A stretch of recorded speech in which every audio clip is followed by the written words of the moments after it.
Hello and welcome everybody to the Frontline Club screening of the BAFTA longlisted My Brother's Keeper. My name is Courtney Youssef and I'm very pleased to present three very special guests. After the screening, you'll have a chance to put your questions to them and I think it's going to be a great discussion. First of all, I'd like to introduce someone who I'm very privileged to have briefly worked with before. This is Mohamedou Ould Salahi. He is the international best-selling author of Guantánamo Diary. This is Mohamedou. Guantánamo Diary is a very powerful account of the 14 years that Mohamedou was kept in Guantánamo Bay as a prisoner, in solitary confinement, subject to torture, and all without ever being charged for a crime. His powerful story and diary was made into the recent Hollywood movie, The Mauritanian, which I would also recommend you seeing. And I think Mohamedou's approach to his experience has a lot to inspire everyone. Next up, I'm also very pleased to present Nancy Hollander. Nancy is a highly esteemed criminal defense lawyer based in Albuquerque, New Mexico. She specializes in defending those individuals charged with some of the most serious crimes, particularly those involving national security, as well as securing the release of Chelsea Manning in 2017. She worked tirelessly to help secure the release of Mohamedou. Next up, we have Laurence Topham as a colleague of mine. He is the video special projects editor at The Guardian, and as well as covering topics from climate activists in the Amazon to the Arab Spring. He is the filmmaker behind the film that we're about to watch. I thought I'd start with you, Mohamedou. Just a question of how are you doing? You're in Mauritania now. What are you up to at the moment and how are things? I'm drinking tea. So I'm in Mauritania and I'm surrounded with friends, family. It's a good feeling, you know, and I'm not trying to achieve anything. I'm just like enjoying life one day at a time. And I have like so many good things going on for me. And like the good things that are going on for me are overwhelming the few bad things that are going on in my life. And I feel in a way very privileged to know people like Nancy, people like Steve, people like Laurence, you know, and many, many other people, you know. And I'll ask, just as a follow-up, you know, how has your time in Mauritania now with, friends and family around you, has it changed how you felt about your experience when you were inside Guantánamo?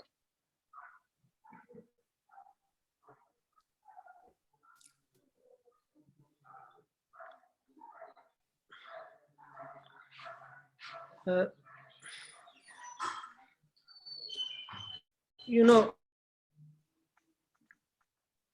don't feel a lot of change because, when you reach like certain age, you think a lot, and I'm very deliberate about what I do, how I do it, how I go about stuff.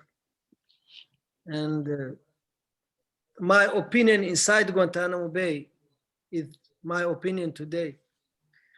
And I just want to be a kind person. That's all I want to do in life. And it's very easy. It's much easier than like making money or finding the perfect woman or like, being very important. Just being kind. That's my goal in life. got one, thank you for that, Mohamedou. I've got one question here from Joanna Hansen, who asks, how do you explain to your children your absence or that period of your life? So,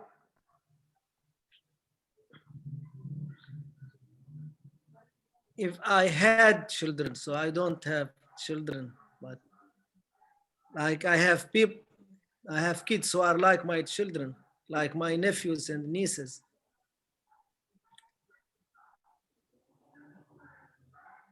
This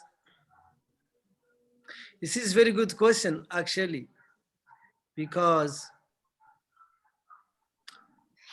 I was imprisoned by Americans, and Americans are perceived as the leader of the free world.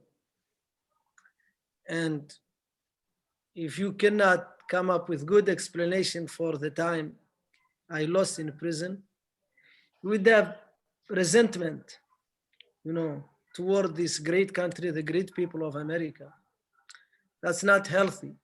And I'm only one example among many. Thanks for that. Laurence, I wanted to ask you, what is it that you, also just congratulations on the film, but, it's really fantastic. Just wanted to ask you, what is it that you wanted that people take away from the film, and did that change as the production kind of went, as the film was being made? Yeah, very dramatically. I mean, I think when I envisaged the project initially, I'd had conversations with Nancy, and because Mohamedou was still in Guantanamo when we first discussed the idea of making a film. And I knew Mo was, Nancy had told me that Mo was up for it. He was quite keen to have those first few moments of his documented.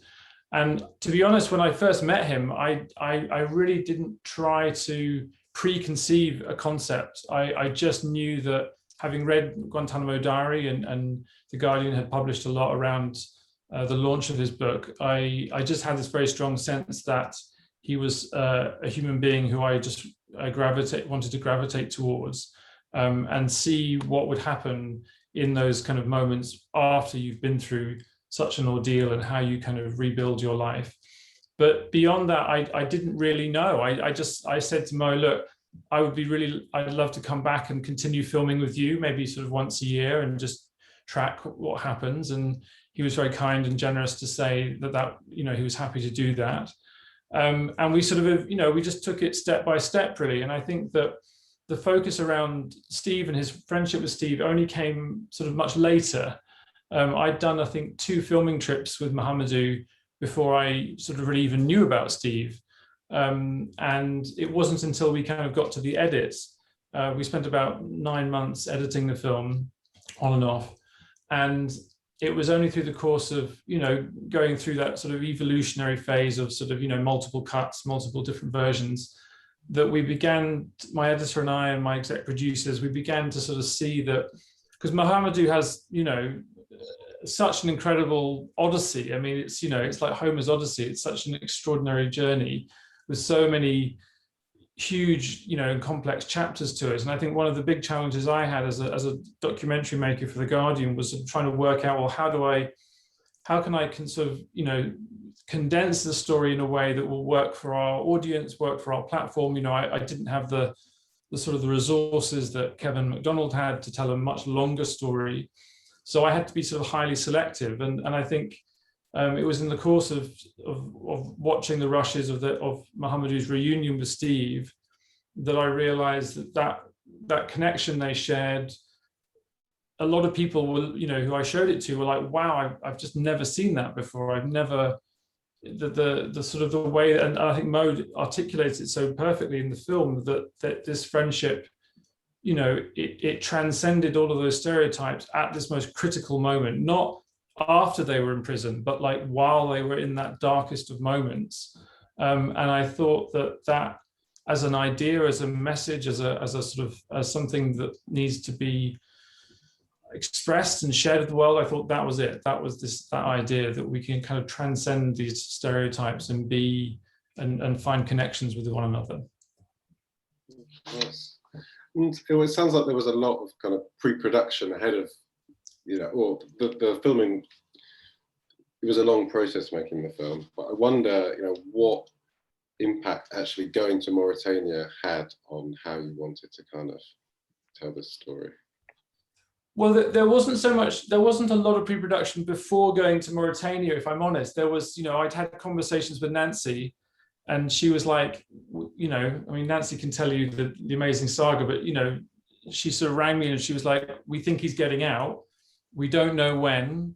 They're gonna sort of it's just gonna happen, we think, in the next month or two.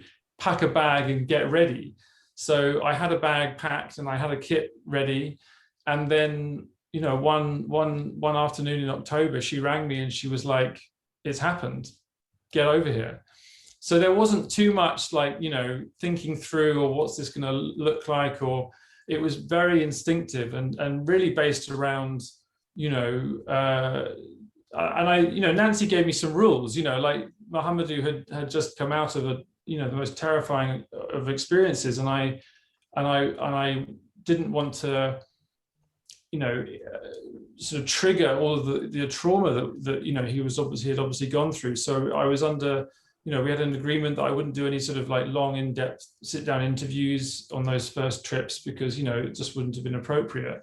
So really, the job there as a filmmaker was to observe and to connect with Mo and his family, and just give them a sense of who I was, just so that they, you know, got a feel for who I was and what I wanted to do, and build a relationship, and just then, you know, take it sort of step by step, really.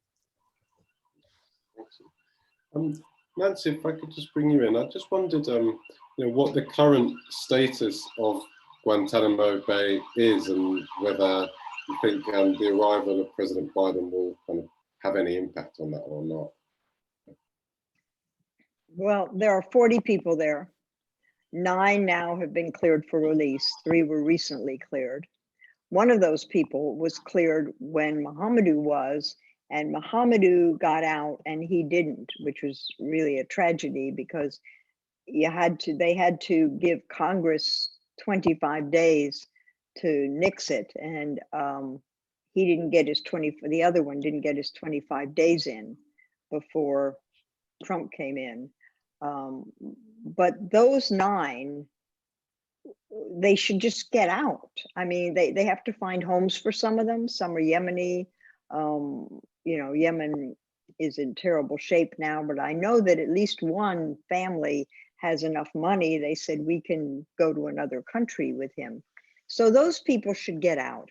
And that leaves, you know, the 25 plus around then who are considered forever prisoners, indefinite detention, like Mohamedou, were never charged with a crime. And we just can't do that. I mean, I'm sorry to say, we just can't do that. We don't have indefinite detention in our system of justice when you haven't been charged. You either have enough evidence to charge them or they get out. And so they should all get out. And they should find homes where they'll be safe. And, you know, I'm sorry if the government says, well, we think they're dangerous. Well, we think they're dangerous is not how we decide who gets out and who stays in jail in this country. If you don't have probable cause to charge someone with a crime, then they get out. End of story. And then that leaves the other 5, the 9/11 guys, my client, Rahim al-Nasri, and one other, I believe, El Iraqi. And those cases have to get resolved in a way that's fair to them. You know, and they'll be harder, they'll be more difficult, but they can be done. He's got to have the political will to do it, and the political willing to spend that political capital. And he's got to get moving. He really only has a year until we may lose Congress. He's got to move fast, and I don't see that happening, but it could. It could. Mohamedou, I've got a question from Rohit Jaggi in the audience, who asks, what restrictions are you now under and why? So all my restrictions are lifted recently. And in theory, I can visit any country, I can work, I can participate in any events, as long as the hosting country accepts me. And so far, this is a very tedious and long process because of the stigma that goes with having been accused of terrorism. Terrorism is a very loaded word that should never be in a democracy because it's abused against peaceful political dissent, and it's a door to illegal imprisonment and collective punishment, and it's not clearly defined. Terrorist in one country is a hero in another country, while murder is murder, whether you're in Iran, in the US, in the UK, in Mauritania, in Saudi Arabia. Murder is very clearly defined. A murderer can be apprehended in any of these countries, regardless of political. And fourth, all the crimes of terrorism, so-called terrorism, are already crimes in the law. So this is all a tool to oppress people and to unjustly detain people. So, and we are fighting, my lawyers are fighting, and we are fighting to spread the word, and it's time for my part of the world to enjoy freedom and democracy and not be treated outside the rule of law. And that's what will strengthen peace and cohabitation. Just wanted to ask you. Can I add something, Courtney? Of course, everything Mohamedou says, I agree with. But what's happening in some of these countries is they're saying, well, he's a security risk, and they're going back and investigating things that the U.S. spent $30 million investigating. If he were a security risk, the U.S. would not have released him, and he'd still be there.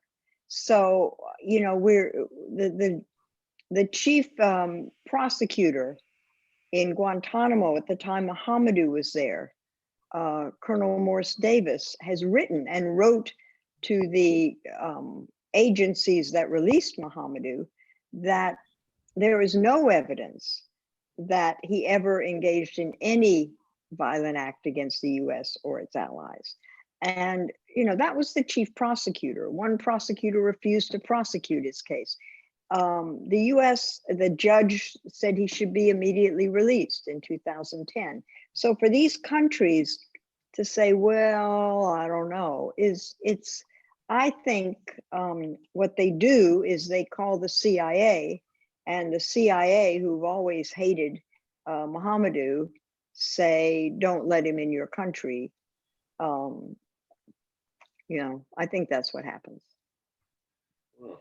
We'll win eventually. We'll get him in. We'll win this. I'm confident that Mohamedou's going to get visas and start being able to travel soon, very soon. Well, I hope one day to have you here in the UK, Mohamedou, 100%. I think that will happen. For sure, I hope so. But I wanted to ask you, Mohamedou, you know, it's interesting what you said about the way the concept of terror has been used, and you know, you were jailed within the kind of the early days of what you might call like the war on terror. I mean, do you think that the war on terror is still happening? Did that ever end? What was known as the war on terror?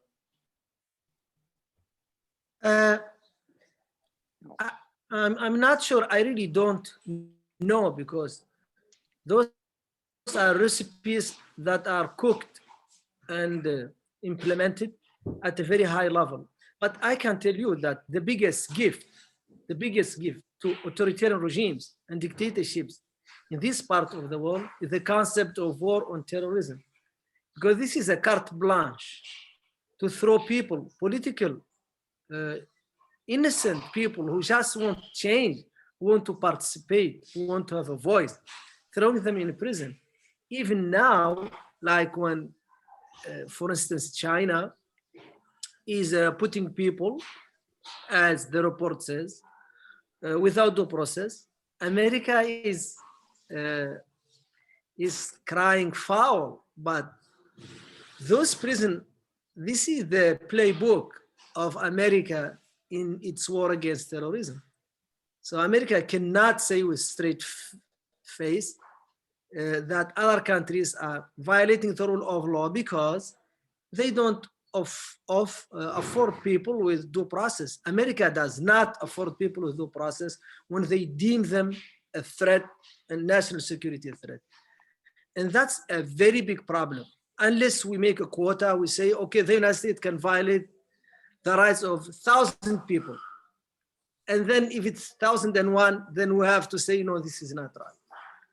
And I disagree. I think you violate the rights of one person, you are violating the rights of all people. Laurence, thank you, Mohamedou. Laurence, I wanted to ask you, you said that it took time to work out exactly how you wanted to tell this story. I'm just curious as to, what is it about making this film, working with Mohamedou and Nancy and Steve, that taught you about what it means to be a filmmaker? Well, this sort of became a project that, fairly quickly became more than just your sort of run-of-the-mill typical sort of work assignment. I think, like Mohamedou, Nancy, they're part of my family now. We're very, very close, and I think,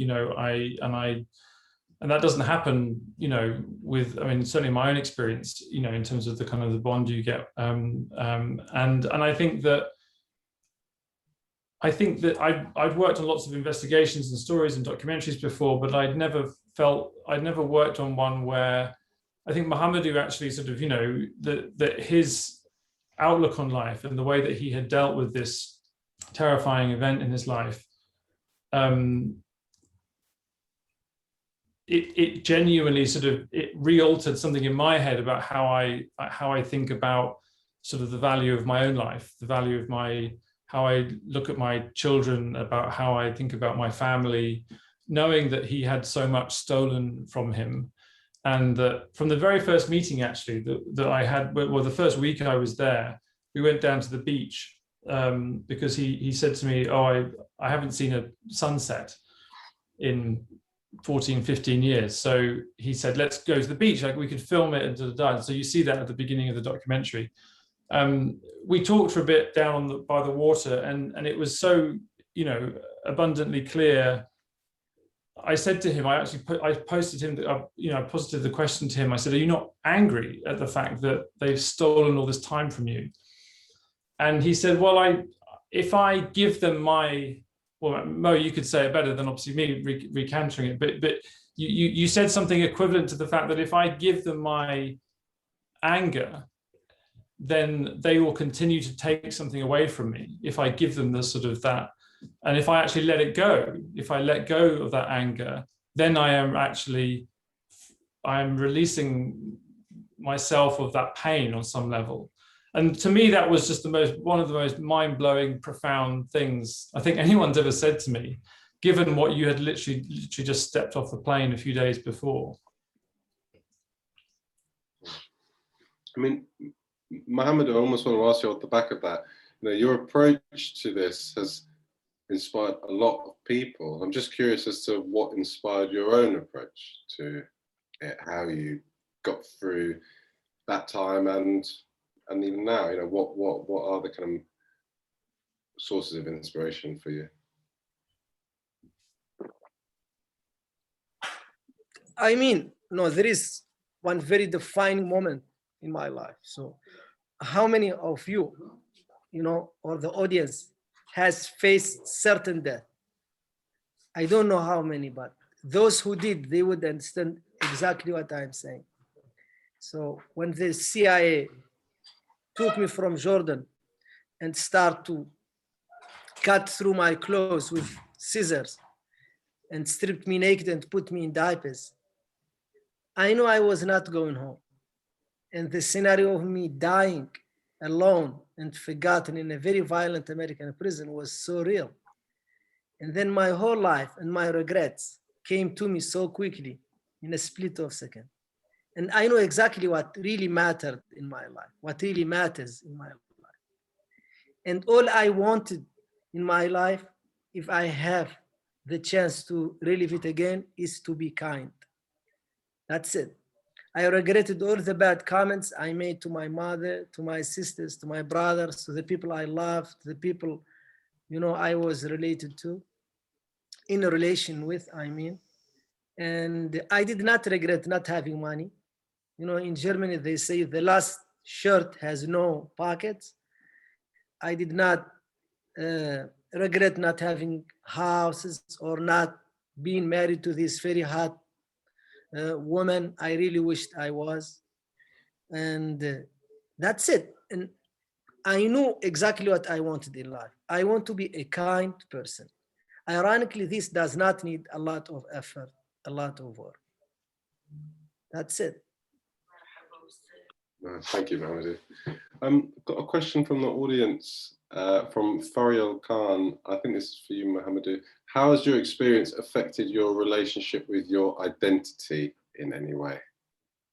I guess that's up to you how to define your own identity. But has it made you reflect, I guess, on being, I wouldn't want to define you, but maybe a Mauritanian, or yourself as an individual, or a man or a person? I guess I'll leave it with you to interpret that. There is an Indian British person who wrote a book called Identity and Violence. And I think so, Marianne, so I read it like twice, at least. And it's one of the life-changing experience, because we always think of identity as one thing, but every person is carrying so many identities. Like when we start, just like taking Courtney, or just taking one in this audience, he and I will cross in so many identities. So like being Muslim, being from Africa, being a dark-skinned person, being a man, being a liberal,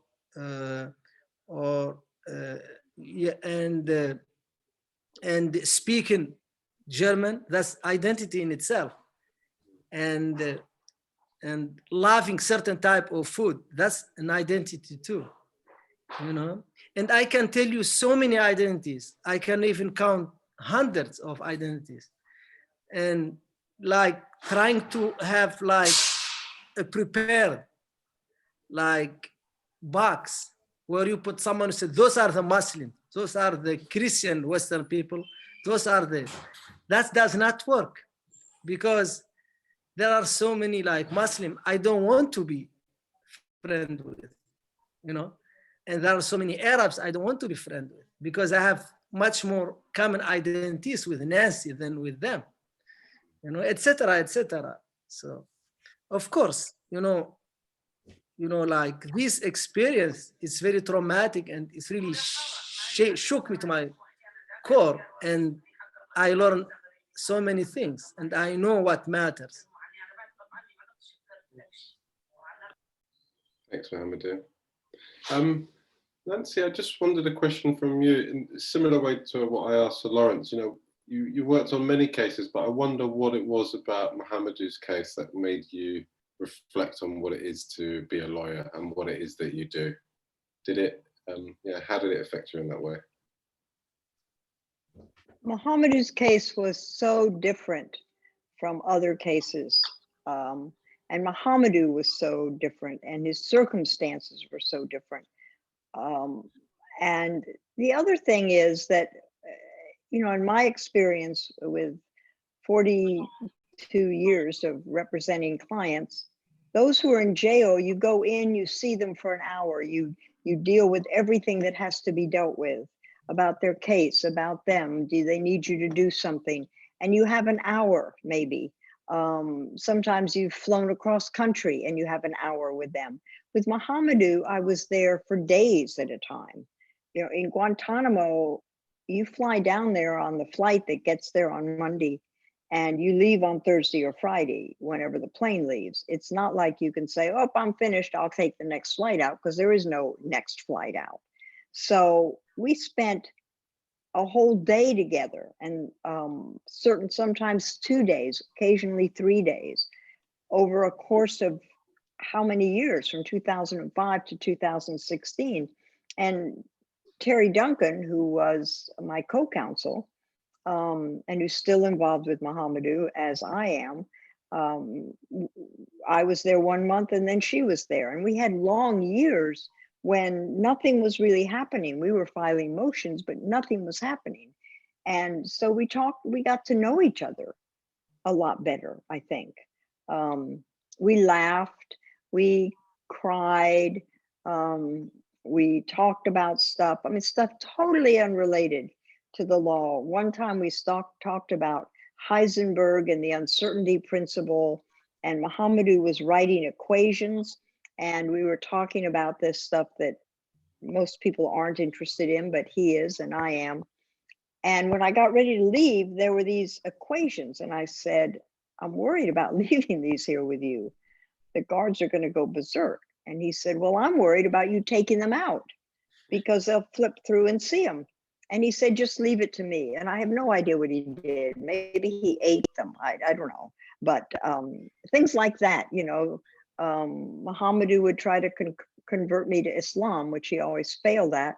But I learned a lot about Islam. I asked him all the questions I had that came up in my other cases, because I've represented a number of other Muslims. And he taught me Arabic. I never retained much, but he taught me, you know, a little bit. We talked about our families, and I mean, I'm godmother to his son Ahmed, and I consider that very extremely important. That child is now one of mine. So, and with Laurence, the one thing Laurence hasn't mentioned is we knew Laurence from before Mohamedou got out. I met Laurence when the book came out. And Laurence did a whole big thing and an 8-minute video, animated video. And so when it was time to do a documentary and people started talking about it, I just said, we're going to Laurence. And somebody said, well, shouldn't you ask other people? And I said, no, because I know Laurence and I know he cares about this. And, you know, I consider him and Lindsay and his kids part of my family. It's an unusual situation. I only have one other client who I feel that way about. I don't really know most of my other clients. They come into my life and they leave my life.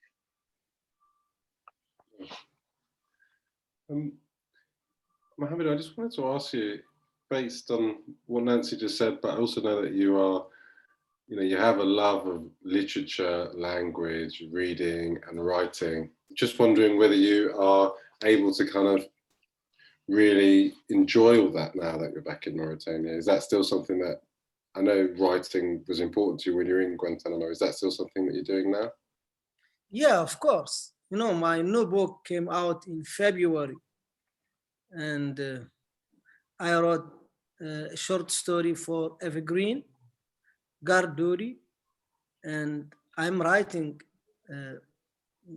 I have writing project. I'm writing a theater piece for a company in the Netherlands that will be played out in September, etc., etc. Yes, I love it. That's great. I mean, what is it about literature that kind of was so important to you then and now? I really Oh, nice. really don't know. Like as a child, so I read 1001 Nights. By the way, I urge everyone to read 1001 Nights. And I think 1001 Nights is all you need, you know, to have like this imagination, you know, and you know, and you know, I judge a book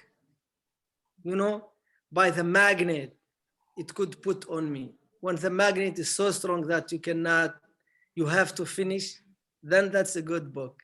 And when it's, this is really a lot of work and I'm too lazy to do the work,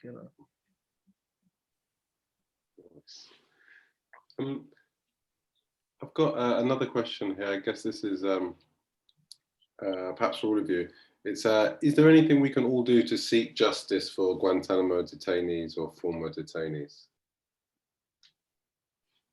I don't know who would like to answer that. If you're American, you can urge your senator, congressman to push the closing of Guantanamo to help President Biden get this set up. He says he wants to set it up.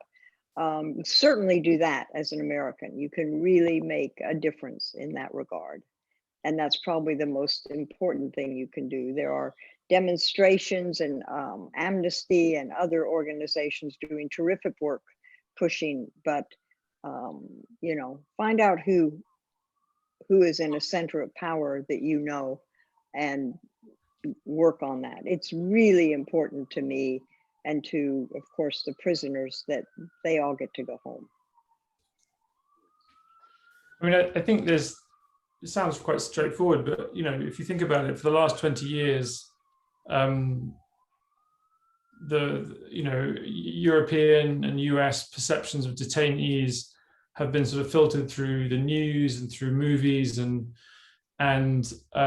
heavily stereotyped. And I think that, a big part of what people could do is about trying to educate themselves so that, that we're not sort of constantly talking about detainees as these sort of two-dimensional stereotypes. Go and read Mohamedou's book, actually sort of, understand that these are real human beings and that they are people who deserve every human right that is afforded to anyone in a democracy. And I think that, that's, I mean, it's not the most profound thing, but I think it's important.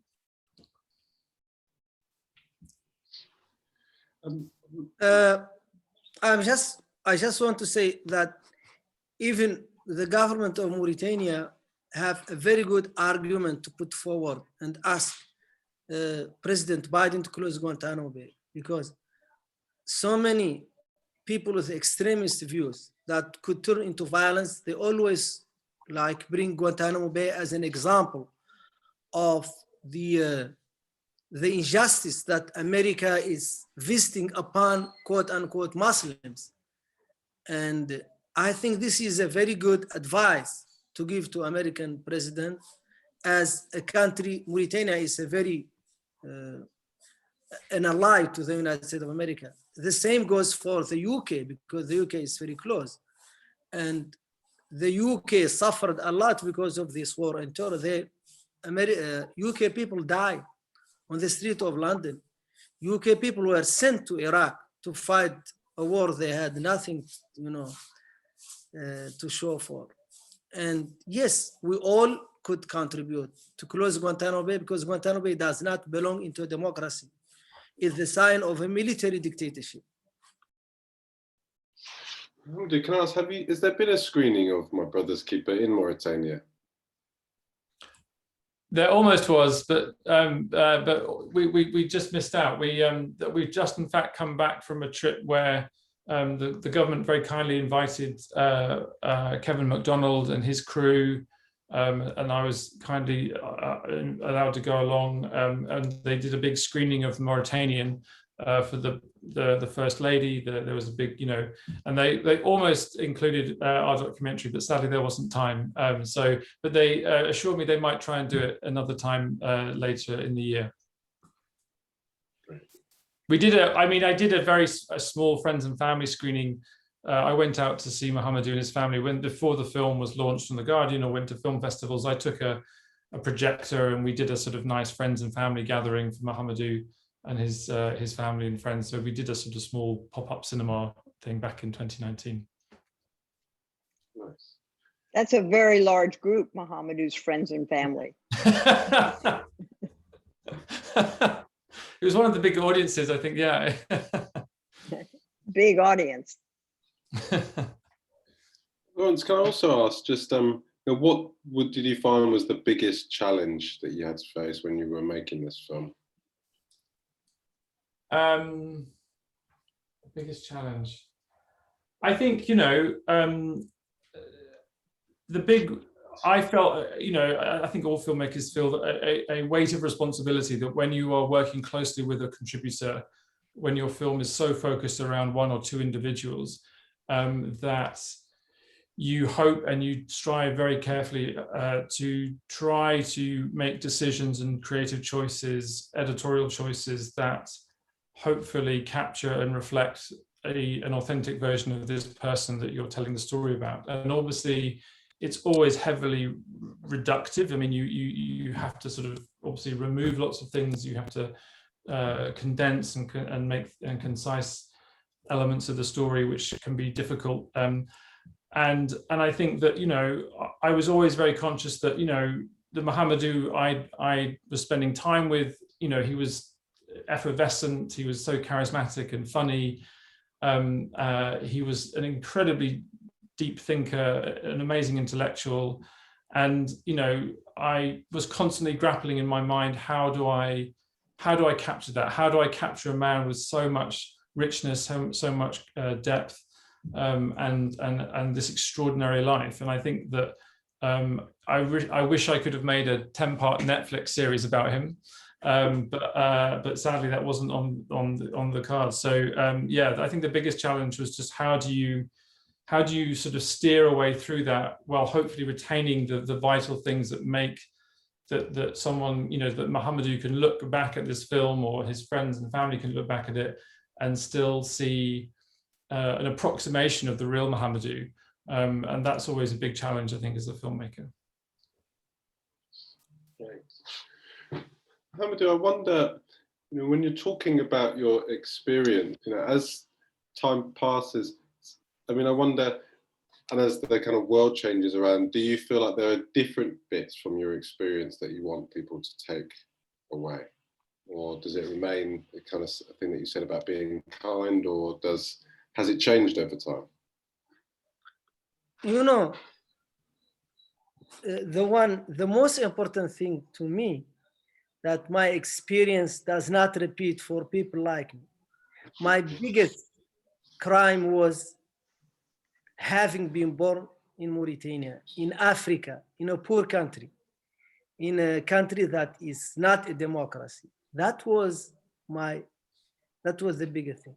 And this fantasy that the UK, a liberal democracy, a rich country, could live in peace and harmony without the rest of the world also being in peace and in harmony. It's just a fantastical idea, because the world now is so interconnected, and we cannot just sit and watch and let people getting hurt and their human rights violated, let alone supporting and propping up regimes that are horrible in treating their own citizens. So this is a very long answer, but the short answer is we need to promote democracy in Africa and in the Middle East. That's what we need to do. I almost wanted to ask you, kind of off the back of that, going back to kind of looking this at Mauritania, is this, do you tell your story within Mauritania? Do you think that is something that you want to do, or where would you like to direct kind of the learning from your experience to? Well, the first screening was in Mauritania.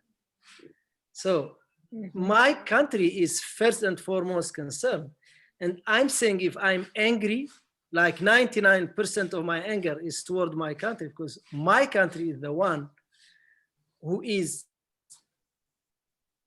by law obliged to protect me and to provide me with dignity, with the freedom of speech, etc., etc. I'm not an American citizen. Thanks, Mohamedou. Just putting it up to the audience, if you've got any more questions, we've got time for maybe a couple more. Just Laurence, one thing I almost wanted to ask you as well is, has this has the making of this film, working with Mohamedou and Nancy and Steve, has it kind of inspired any like future work along similar lines, or has it kind of opened your eyes to a new line of topics for your work? I mean, it's certainly, I think, given me pause for thought in terms of, you know, the kind of projects that I invest my time in, the ones that, you know, that you kind of go the extra mile for. And I think it's really, you know, I think it shaped something in my mind that, you know, Mohamedou's story I felt was something that was deeply important on a sort of humanistic level, but it was also, you know, it came at a moment where, you know, Mohamedou became a father, I just become a father. We went through these kind of milestones in life that were sort of, that felt quite, you know, very important. And I guess, you know, so it occupies a very sort of special place in my heart. I mean, I think it's probably very unlikely that I'll ever make a film that is as meaningful to me on a personal level. But it's certainly, you know, it's informed in terms of how, you know, I think it drew up a lot of questions about, you know, representation, about, you know, I mean, Kevin MacDonald said this about the Mauritanian, that, you know, his movie is one of the sort of first mainstream Hollywood movies that had a sort of prominent, you know, lead character who was a Muslim man. And I think that sort of, you know, I even though I'm working on a smaller scale than what Kevin's doing, you know, we all have as filmmakers responsibilities in terms of the stories we choose and the kind of the characters that we decide to focus our energy on. And I think that, you know, for me, for me, it was just, I thought very sort of, there was something very sort of powerful about the way that Mohamedou and Steve's relationship around Islam, to me, to my mind, I found very powerful, because I think that, you know, on the whole, a lot of narratives post 9/11 around Islam have been very stereotyped and quite negative in some respects. And I found it very, you know, I think it's very important that there's an adjustment to that sort of, that going forward, you know, that there are more narratives out there that sort of don't seek to demonize or, you know, or work in caricatures, but actually show the full richness of sort of human experience within that religious context. So that's something I keeps with me for the future. Nancy, just one more from you. Now, obviously, Guantánamo Bay is still open, and I guess it was kind of justified through a legal loophole during, as I kind of mentioned, this kind of post 9/11 era. I just wonder what kind of contemporary or new areas of legal concern that have caught your eye recently that maybe some of the audience should be aware of. Well, one is a client I'm working on with a number of other people, Alex Saab, who the United States has charged with money laundering in the South Florida. He's Venezuelan, and the U.S. basically he's close to Maduro, the president, and the U.S.'s position is that anytime money is dollars, then the U.S. can go after that person. And Saab was trying to get, a couple of years ago, about a year ago, trying to get to Iran to get some much needed medicines for Venezuela and get around the US sanctions. And the US says, aha, you're trying to get around our US sanctions, we're going to arrest you. Well, how else are they supposed to get anything? The same thing is true with Cuba. I mean, there are a number of countries that have sanctions. And the US's position is they don't get to have the medicine they need for their people, or etc. So he's fighting extradition in the Cape Verde Islands where his plane landed. And someone must have told, for refueling, somebody must have told the US that he was on that plane. And the US asked Cape Verde to arrest him. And if Cape Verde does the right thing, the Cape Verde Islands, he won't get extradited and he'll safely get home.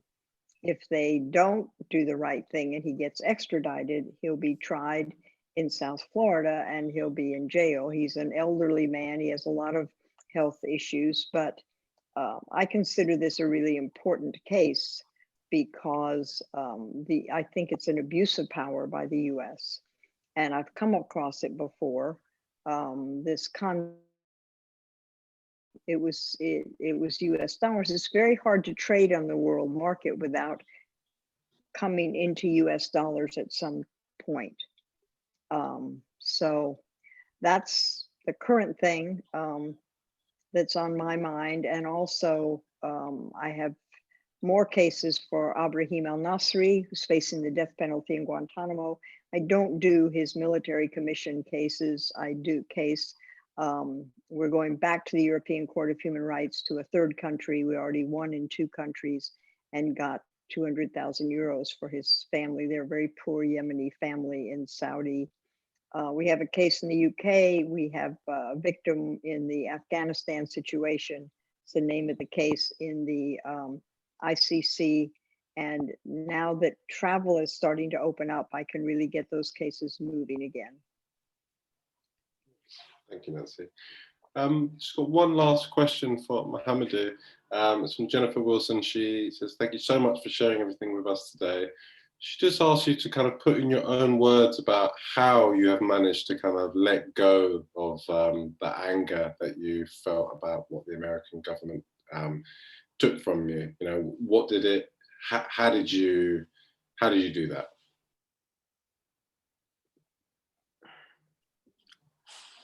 So it was not an easy process, but once you get it down, then it's so easy, because so everybody like goes through breakups, for instance. That I'm saying an example that everybody understands. And when you ask one side, they will feel very wronged, just like the other side.